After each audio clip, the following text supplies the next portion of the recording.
Nobody knows the trouble I've seen. Nobody knows my sorrow. Won't you bow and be in prayer with me? Dear Lord our God, as we journey through this sister legacy, together these few moments, I pray that you would work through the frailty of my flesh. Take my mind and my mouth, my hand and my heart, and use them for your glory. Speak, Lord, for your daughters are listening. Amen. Amen. Amen. What do we learn from the journey of an African-American woman, a sister who grew up picking cotton in the 1930s in rural southern states, many times one of 8 siblings in a single-parent sharecropping household? Very often raised by a grandmother with her 4 brothers, 6 cousins, her Uncle Floyd and her Uncle Babe. Although the life of this black sister ain't been no crystal stair, like the mother in Langston Hughes' poem, she continued to climb the rough and dirty stairs of life, did not allow her childhood events to define her, to deter her, to undermine her. Surviving rape, segregation, discrimination, and poverty. Stories on how she had to step off of the sidewalk to allow the white people to pass, and had to walk in the dirt.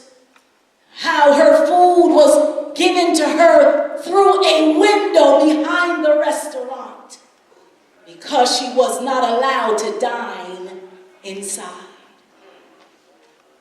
Countless stories of black women who were kind-hearted and would give anyone in need the clothes off their back. They were treated less than any animal just because they were black. Because the sun kissed their skin more times than it kissed others. These were the things our families, our ancestors dealt with, taking part in protests, marches, and other forms of the movement. They fueled this black sister's determination to make a way out of no way, to survive, to thrive, and to lift others as she climbed.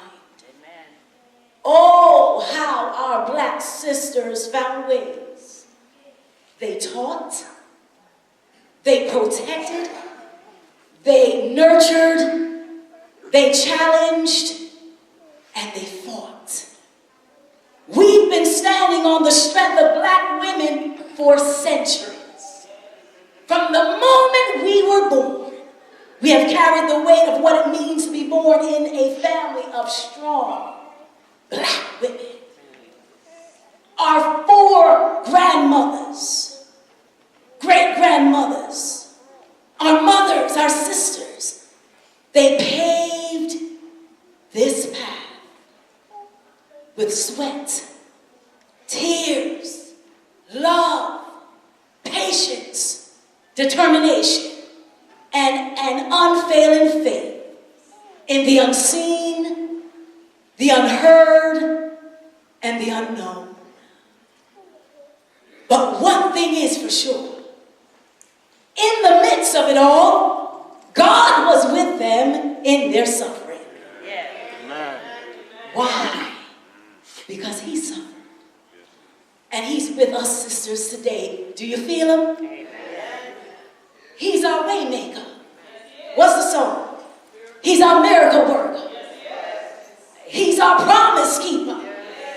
Light in the darkness. Our God. That is who you are. Tell me, who can stand before us when we call on that great name? Say it for me. Jesus. Jesus. Precious Jesus. We have the victory. Thanks be to God.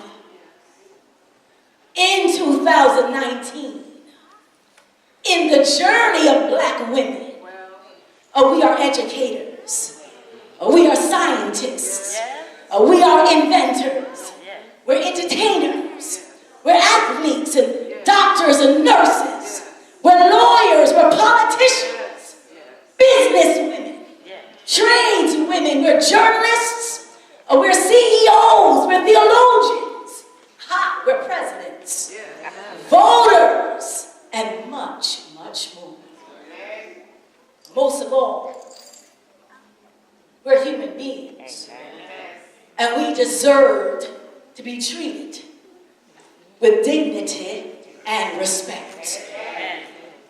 And as we close this evening, it's time to recognize, sisters, that we are powerful, beautiful daughters of the King.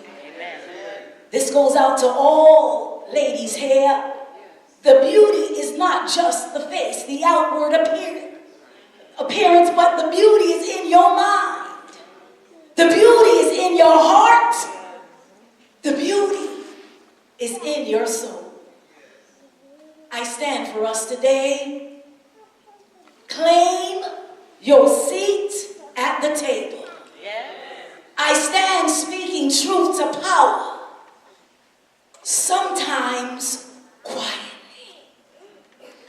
Sometimes with boldness. Sometimes through action. But always with integrity. It is a great blessing and privilege being African American women sisters in America. I want you to remember this. The story started with slavery, but it will end with salvation. Amen. May this be our prayer. Free at last. Free at last. Thank God Almighty. When He comes, we're free at last. Amen. God bless you. Amen. Amen.